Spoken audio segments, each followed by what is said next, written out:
Hello friends, मैं देवेनारी और आज के वीडियो में हम बात करेंगे कक्षा 9वीं त्रैमासिक परीक्षा के विज्ञान पेपर के सॉल्यूशन के बारे में।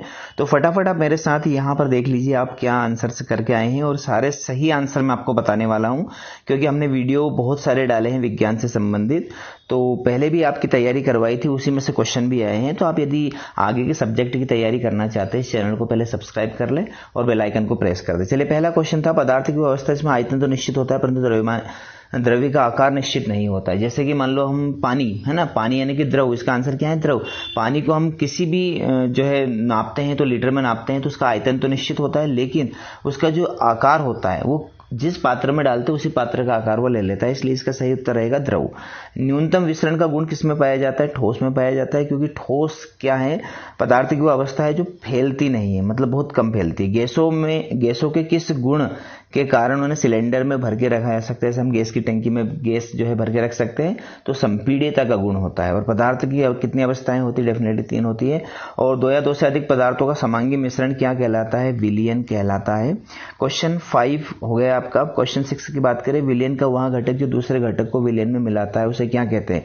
मान लो आपने पानी और शक्कर का घोल बनाया, तो शक्कर उसमें विलय है और पानी क्या है? विलायक है, तो उसको विलायक कहते हैं। निम्नलिखित में से कौन अधातु है? ब्रोमीन एक ऐसी अधातु है जो किस अवस्था में रहती है? द्रव अवस्था में होती है। यौगिक के गुण उसमें निहित तत्व गुणों से भिन्न होते हैं। ठीक है, अब ये आपके ऑब्जेक्टिव टाइप क्वेश्चन हो गए। अब खालिस्तान देख लीजिए, आपके सामने भरे हुए हैं। कोशिका का मस्तिष्क किसको कहते हैं? तो केंद्रक को कहते हैं। एक कोशिकीय जीव का उदाहरण अमीबा है। पौधों की पत्तियों में पाए जाने वाले हरे वर्णक का नाम क्लोरोफिल है। और पौधों की पत्तियों में पाए जाने वाले छिद्र जिनसे गैसों का आदान प्रदान होता है उनको रंध्र कहते हैं, इंग्लिश में स्टोमेटा कहते हैं।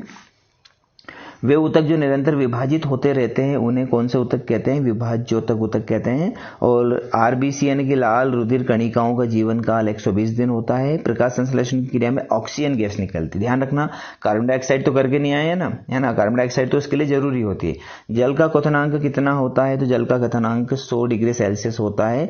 कैल्विन में बात करें तो 373 कैल्विन हो सकता है। ठीक है, वह विलयन जिसमें विलेय पदार्थ की मात्रा संतृप्त स्तर से कम हुआ असंतृप्त विलयन कहलाता है। और एटीपी का पूरा नाम एडिनोसिन ट्राइफॉस्फेट है। और दैनिक जीवन में विसरण का एक उदाहरण लिखिए, तो अगरबत्ती की सुगंध का कमरे में फैल जाना, यहाँ लगे और वहां तक सुगंध चली गई, वो विसरण का उदाहरण है। और मरुस्थलीय पौधों में किस प्रकार के रंध्र पाए जाते हैं? तो सल्क युक्त, यानी कि जो पत्तियां होती है वो कांटों में रूपांतरित हो जाती है सल्क में। और बल का मात्रक होता है न्यूटन। ठीक है, और किसी वस्तु की अवस्था, स्थिति, आकार या आकृति में परिवर्तन करने के लिए किए गए प्रयास को हम कार्य कहते हैं। अब सही जोड़ी देख लेते हैं। क्वेश्चन नंबर आपका 4, वेग, तो उसके सामने वाले आएगा वेग यानी होता है विस्थापन बटे समय, और दूरी बटे समय यानी कि चाल होती है। त्वरण के लिए एफ आ जाएगा, है ना, हमने उसके सामने लिख भी दिया है। गुरुत्वीय त्वरण क्या होता है? तो स्वतंत्र रूप से गिरती हुई वस्तु। एफ बराबर ए में क्या है? तो गति का द्वितीय नियम है ना। और क्रिया के बराबर प्रतिक्रिया होना क्या कहलाता है? गति का तृतीय नियम कहलाता है। और गैलीलियो ने टेलीस्कोप का आविष्कार किया था, जड़त्व गति का प्रथम नियम है। ठीक है, चलिए अब यहाँ पर आपके सारे क्वेश्चन हो गए। अब ये कुछ इंपॉर्टेंट क्वेश्चन हमने कल भी आपको बताए थे, आप ध्यान नहीं देते हैं। गलनांक किसे कहते हैं? गर्मियों में हमें किस तरह के कपड़े पहनने चाहिए? इत्र की गंध बहुत दूर बैठे हुए व्यक्ति तक कैसे पहुंच जाती? गुप्त ऊष्मा, ये सारे ही क्वेश्चन मैंने अपने पिछले वीडियोस में बताए थे, है ना। मिश्रण यौगिक में अंतर बताया था, समसूत्री विभाजन भी बताया था, रक्त के कार्य बताए थे, दूरी विस्थापन में अंतर, संतुलित बल किसे कहते हैं, ये सारे क्वेश्चन, प्रोकैरियोटिक यूकैरियोटिक। तो अब यदि आप आगे के सब्जेक्ट की तैयारी करना चाहते हैं तो आप प्लीज इस चैनल को सब्सक्राइब करके रखें, है ना, और बेल आइकन को प्रेस कर दें ताकि आपके पास नए वीडियो की नोटिफिकेशन टाइम पर आ जाए। और इस वीडियो को लाइक और शेयर जरूर कर दे भैया, ना, सभी का भला हो जाएगा। और ये जो लास्ट वाला क्वेश्चन है 22वां, ये तो मैंने डेफिनेटली बताया ही था भैया कि ये तो करके ही जाना आप, कि जो क्रिकेटर रहता है वो कैच पकड़ते समय अपने हाथों को पीछे क्यों खींचता है। आई होप आप करके आए होंगे, है ना। Thank you very much.